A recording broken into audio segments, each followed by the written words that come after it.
Olá, amantes da filosofia! Sejam bem-vindos ao canal. Hoje vamos mergulhar num dos períodos mais revolucionários e complexos da história do pensamento: o idealismo alemão. De Kant e Hegel, passando por Fichte e Schelling, este movimento não só respondeu às grandes questões da sua época, mas redefiniu a própria forma como entendemos a realidade, a razão e a liberdade. Preparem-se, porque esta é uma jornada ao coração da filosofia moderna. Tudo começa com uma verdadeira revolução filosófica provocada por Immanuel Kant. Ele nos disse que não conhecemos as coisas como elas são em si mesmas, o númeno, mas apenas como elas nos aparecem, o fenômeno. E como elas aparecem? Através das lentes da nossa própria mente, as formas do espaço, do tempo e as categorias do entendimento. Kant mudou o foco. Em vez de perguntar o que é o mundo, ele perguntou: como é possível conhecer o mundo? Com isso, ele colocou o sujeito no centro do palco, ao deixar a coisa em si como algo incognoscível e ao criar um abismo entre o mundo da natureza e o da liberdade, Kant deixou alguns problemas para seus sucessores resolverem. E o primeiro a pegar essa tocha foi Johann Gottlieb Fichte. Ele radicalizou a ideia de Kant de uma forma impressionante. Para Fichte, tudo começa com o eu, mas não um eu passivo, um eu que é pura ação. Em sua doutrina da ciência, o eu se põe a si mesmo, e ao fazer isso, ele cria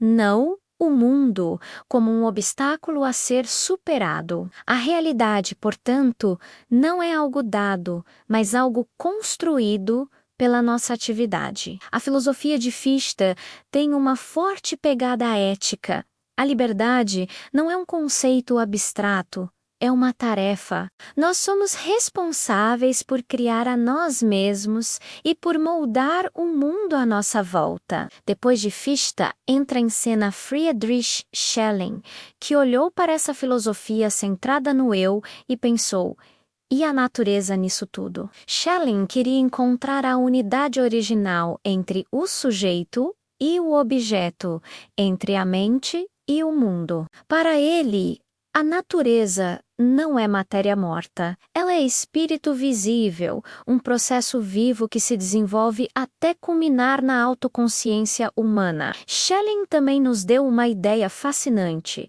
a arte como a forma mais elevada de conhecimento. Por quê? Porque na obra de arte, o consciente e o inconsciente, o finito e o infinito se unem de forma perfeita. Ele nos lembra que o universo não é apenas lógica, mas também drama e beleza. E chegamos ao gigante que tentou sintetizar tudo: Georg Wilhelm Friedrich Hegel. Hegel criou o sistema filosófico mais abrangente e ambicioso de todos. Para ele, a realidade é um processo racional e dialético. O que isso significa? Significa que tudo se move através da contradição. A tese encontra sua antítese, e dessa luta surge uma síntese, que por sua vez se torna uma nova tese. A famosa negatividade não é um erro, mas o motor do desenvolvimento. Em sua obra monumental, A Fenomenologia do Espírito, Hegel narra a jornada da consciência, desde a sensação mais básica até o saber absoluto, passando pelas lutas por reconhecimento, pela cultura e pela religião. Com Hegel, a própria história se torna racional, um palco onde o espírito se revela e se compreende. Então, qual é o fio condutor que une esses quatro pensadores? Todos eles colocam a atividade do sujeito no centro, recusam a ideia de que somos meros receptores passivos de informação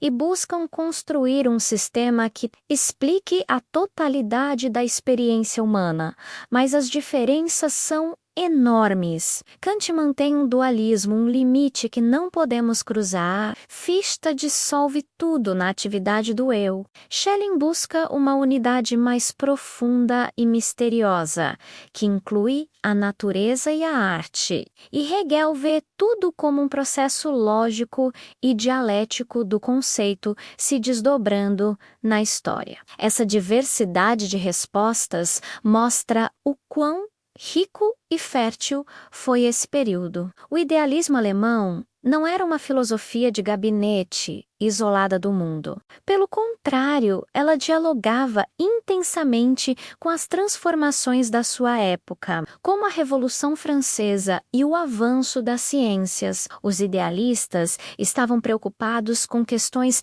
muito práticas, como podemos ser livres e autônomos, mas ainda assim viver juntos numa sociedade coesa? Como conciliar os direitos individuais com as necessidades do Estado? Hegel, por exemplo, desenvolveu uma complexa filosofia do direito, mostrando como a família, a sociedade civil e o Estado formam um organismo ético. Fichte via a educação como ferramenta fundamental para a construção de uma nação livre, e Schelling via na arte e na religião as forças capazes de unir uma cultura. O impacto do idealismo alemão foi, e ainda é, gigantesco. Ele influenciou a teologia, a teoria da arte, a ciência política e a filosofia social. Conceitos como a dialética de Hegel ou a luta por reconhecimento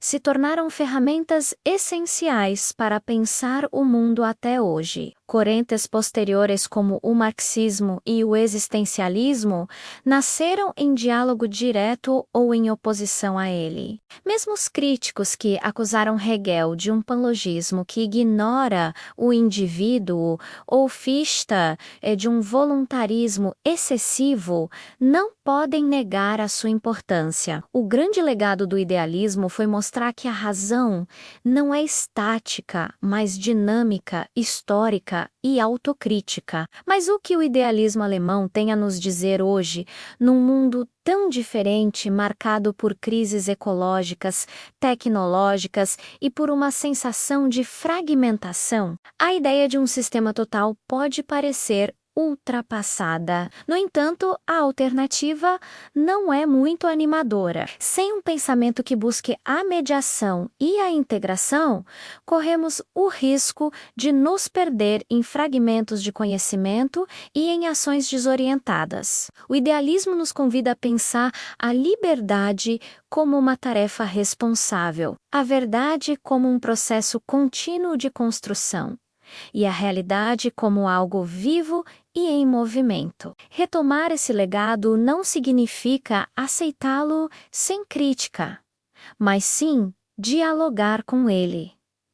Kant nos lembra dos nossos limites. Fichte nos chama à ação e à responsabilidade. Schelling nos convida a não ignorar o trágico e a beleza do mundo. E Hegel nos dá a coragem de tentar pensar o todo, de entender as conexões que unem as partes. Talvez a lição mais duradoura do idealismo alemão seja esta: a razão só é verdadeiramente poderosa quando reconhece sua própria história, seus próprios limites e se abre para o desafio do outro, sem nunca perder a esperança de compreender o mundo em sua totalidade. Obrigado por acompanharem essa jornada filosófica. Se você gostou desse mergulho profundo no idealismo alemão, não se esqueça de deixar o seu like, compartilhar com seus amigos e se inscrever no canal para mais conteúdo. Deixe nos comentários qual desses filósofos mais te intrigou. 8a Proxima.